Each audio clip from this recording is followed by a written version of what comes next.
Halo sahabat Kompas.com, balik lagi sama saya Gilang dan kali ini saya ada di kantor pusatnya Kawasaki Indonesia. Kali ini kita akan bahas motor Kawasaki yang baru, yaitu Kawasaki Versys 650. Nah, seperti apa sih impresinya, tampilannya, dan fitur-fiturnya? Ikutin terus videonya.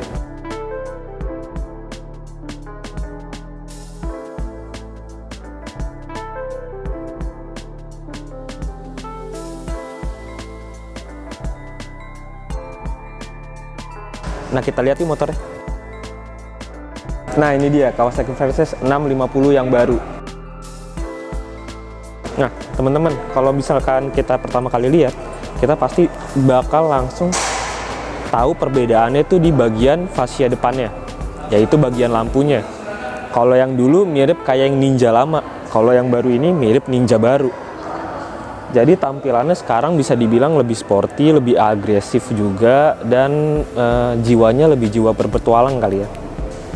Nah, kalau kita deketin, ini bagian windshieldnya, dan ini bisa di-adjust naik turun sesuai keinginan.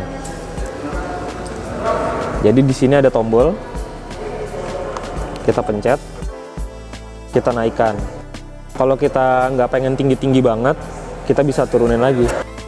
Nah, terus kalau kita lihat ini tampilan depannya, ini ninja banget, bisa dibilang ini ninja banget lah bentuknya, ini bentuk lampu seperti ini udah cukup familiar. Terus ada lipsnya juga masih ninja banget, cuma ini lebih panjang, lebih lebar. Terus ada kisi-kisi anginnya di sini juga, jadi dia tampilannya lebih sporty.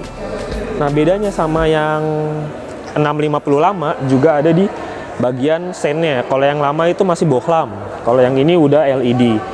Dan dia pakai mika putih mirip kayak versi 1000, jadi tampilannya juga lebih bersih walaupun dia sebenarnya motor buat bertualang. Ini untuk bagian kaki-kaki kita deketin, ini warna lime green, warna hero colornya Kawasaki yang udah terkenal banget. Dan bentuknya juga ini walaupun kayak gini doang, ini sebenarnya banyak garisnya nih teman-teman. Kalau dideketin, ini bentuknya garis, ini garis, ini garis, ini garis gitu. Jadi ini sebenarnya banyak bentuknya, desainnya banyak garis tajamnya, tapi masih enak dilihat gitu. Karena ya ini pinter-pinternya desainernya Kawasaki sebenarnya. Nah, dari depan kita ke bagian samping. Kalau depannya juga udah berubah, sampingnya juga bisa dilihat ini berbeda sama Versys yang lama, Versys 650 yang lama. Dia bisa dibilang lebih berotot dan ini banyak rongga-rongga gitu. Emang Kawasaki di sini kayak mempertontonkan bentuk mesinnya gitu. Jadi biar motornya lebih berotot, jadi dibikin kayak gini-gini. Jadi mengekspos otot-ototnya. Ini undercoil-nya juga sedikit berbeda sama yang versi lama. Ini dari plastik. Mungkin kalau teman-teman beli dan gak suka bisa ganti, ntar ketambahin aksesoris apa lagi biar tampilannya lebih moge looks atau lebih gahar lah. Nah, ini bagian knalpotnya, underbelly, buang samping. Ini sama kayak Versys yang lama. Kalau untuk urusan mesin tuh nggak beda jauh sebenarnya sama yang Versys lama. Masih 2 silinder, terus dia nyatu di bawah. Dia buang di sini, silencernya pendek. Silencernya di sini dia bisa kayak gini karena lengan ayunnya juga udah nekuk kayak udah model pisang. Jadi kalau dari samping emang tampilannya kece. Ini shocknya dan ini buat pengatur tingkat kekerasan shocknya. Di sini ada H, itu untuk hard, dan ini untuk S. Jadi tinggal diputer-puter aja kita maunya sesuai keinginan kita. Dan yang menarik adalah ini posisinya gampang digapai. Biasanya kalau motor-motor kan di sini tuh biasanya tabung minyak rem atau apa, tapi dia justru buat ngatur shock breaker belakang. Dan ini gampang banget, langsung kelihatan, tinggal puter-puter aja. Dan tabung minyak remnya di mana nanti kita lihat ya. Nah, ini bagian rangka belakangnya. Ini modelnya agak ribet, tapi ya ini jadi sebuah detail lagi bahwa Motor ini tuh memang didesain kuat dengan rangka yang kuat, dengan motor yang bisa untuk menaklukkan berbagai kondisi jalan. Oke, dari bagian sini kita naik sedikit nih, kita bagian joknya. Ini joknya model berundak, dan tapi dia sebenarnya single jok. Walaupun dia berundak nih, dia single jok. Jadi kalau misalkan ini dicopot, ini langsung ke bawah semuanya, bukan bagian kepisah. Nah teman-teman, ini juga handle belakangnya ini posisinya tuh di samping dan gede. Ini bisa memudahkan buat pembonceng. Jadi pembonceng gampang meraih handle-nya, bukan posisinya di belakang tapi di samping. Dan ini kalau dilihat nih mirip-mirip sama versi 1000. Di sini ada bolongan. Ini bolongan. Itu tempat buat nanti kalau kita mau pasang box samping, box tambahan gitu. Jadi udah ada.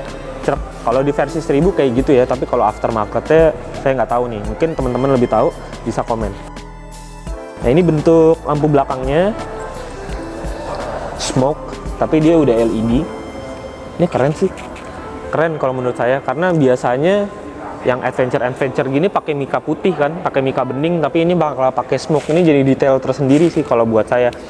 Nah ini bentuk sennya mirip kayak depan, simple, standar, banyak yang kayak gini.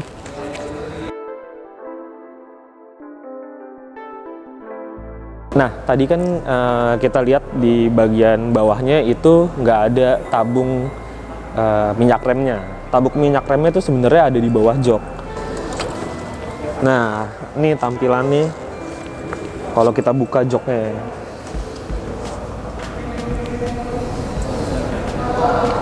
Ini standar lah ya, ini bisa dibilang cukup rapi. Nah, di sini ada toolkitnya. Kita lihat toolkitnya isinya apa aja. Kunci L ada 2, yang gede sama kecil. Terus kunci 14 sama 12. Obeng kembang, obeng min. Oh ini obeng kembangnya ada 2, satu gede satu kecil. Kalau kunci L nya ada, baut L nya ada 3. Ya standar. Nah ini brake fluidnya ada di sini nih tempatnya. Terus ini ada aki, di sini sekringnya.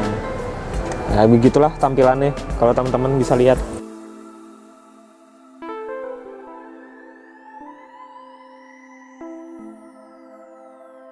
Nah teman-teman, ini di bagian kirinya ini ada tempat. Biasanya ini digunain nanti kalau kita butuh sesuatu. Dan bagian kanannya juga kalau teman-teman lihat nih, kalau teman-teman butuh bertualang jauh dan pengen ditambah-tambahin aksesoris apa, bisa ditaruh di sini. Misalkan buat charging atau apa, bisa pakai panel-panel yang tersedia di sini.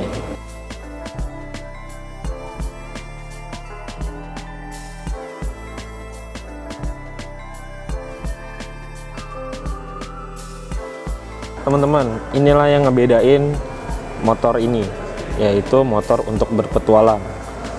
Di sini banyak tombol-tombolnya. Kita perhatiin nih. Ini buat lampu, ini sen, ini hazard, klakson, dan ini ada pengaturan. Pengaturan yang kita bisa lihat di instrumen cluster. Nah, kalau sebelah sininya ini standar aja kayak motor-motor laki pada umumnya, ada engine cut off dan ada tombol starter. Nah, kita lihat nih ya. Menu-menu yang ada. Oh, kalau teman-teman lihat ini kuncinya masih biasa. Wih. Nah, ini teman-teman tampilannya layar TFT full digital dan ini bisa diganti nih tampilannya. Kalau ini teman-teman lihat, ini negatif display. Jadi latar belakangnya gelap dan tulisannya putih, dan ini bisa kita ganti nih. Caranya itu pakai mainin 2 tombol di sini. Nah, kita pencet bagian kanannya. Nah, dia berubah tuh. Jadi tergantung teman-teman nih, kalau misalkan jalan malam biar gampang kelihatan mungkin pakai ini ya, tapi kalau misalkan siang bisa pakai yang tadi. Dan di sini banyak petunjuk-petunjuknya.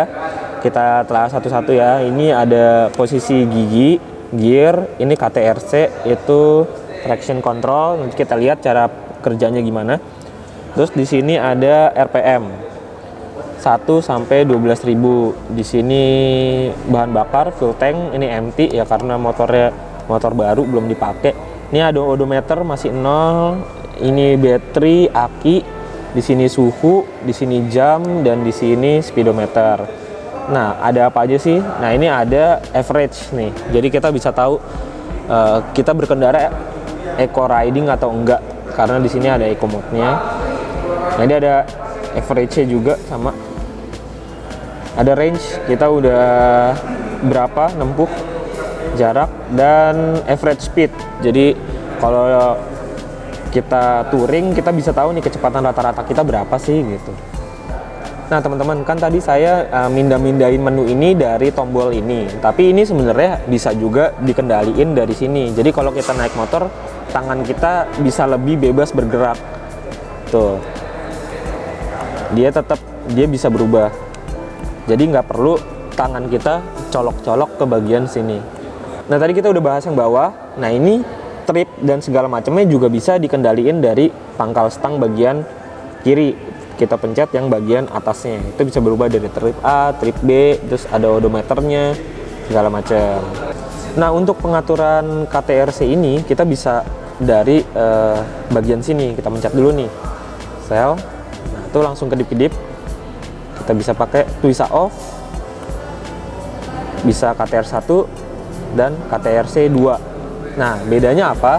Tadi saya udah ngobrol, jadi bedanya itu pada tingkat kekuatan KTRC-nya. Jadi kalau misalkan kita pakai kondisinya jalannya lagi licin banget, atau misalkan kita lagi jalan yang berbatu banget, kita bisa pakai yang KTRC 2. Tapi kalau misalkan kita nggak pengen ada traction controlnya, kita bisa matiin juga gitu, kita bisa off-in. Nah tampilan ini bisa kita edit juga, jadi kita bisa pencet dua-dua ini, tombol ini, dan dia berubah tuh langsung ke menunya. Jadi di sini ada setting, display, dan segala macamnya. Nah di sini ada berbagai macam menu dan kita bisa pilihnya dipakai tombol sebelah kiri. Tuh ada misalnya setting, display, date and clock, service, bluetooth units. Nah kita lihat gue nih di vehicle setting ada apa aja. Kita pencet bagian kanannya.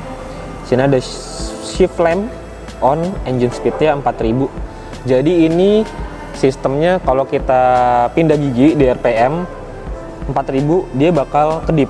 Jadi kita bisa pindah gigi di situ buat ngasih tahu kita dia pindah gigi. Nah, ini bisa on dan kita bisa off-in juga. Untuk balik kita pencet agak lama. Nah, untuk display apa aja dalamnya. Ini ada brightness, jadi tingkat kecerahan instrumen clusternya. Terus ada date and clock, ya ini penanggalan dan segala macamnya. Service, isinya apa aja service. Oil change. Nah ini sekarang kita ke Bluetooth. Ini adalah salah satu fitur yang ngebedain versi 650 baru dan yang lama, yaitu ada Bluetooth. Jadi kita motor ini bisa terkoneksi dengan ponsel kita. Yang terakhir units. Ini ada speed, terus jarak tempuh, temperatur. Oh, kita bisa change, kita bisa ganti, kita mau pakai kilometer per jam atau mil per jam. Cuma kalau Indonesia biasanya patokannya kilometer per jam. Fuel mileage. Nah, fuel mileage ini ada dua juga nih pilihannya. Bisa kilometer per liter atau 1 liter berapa per 100 kilometer.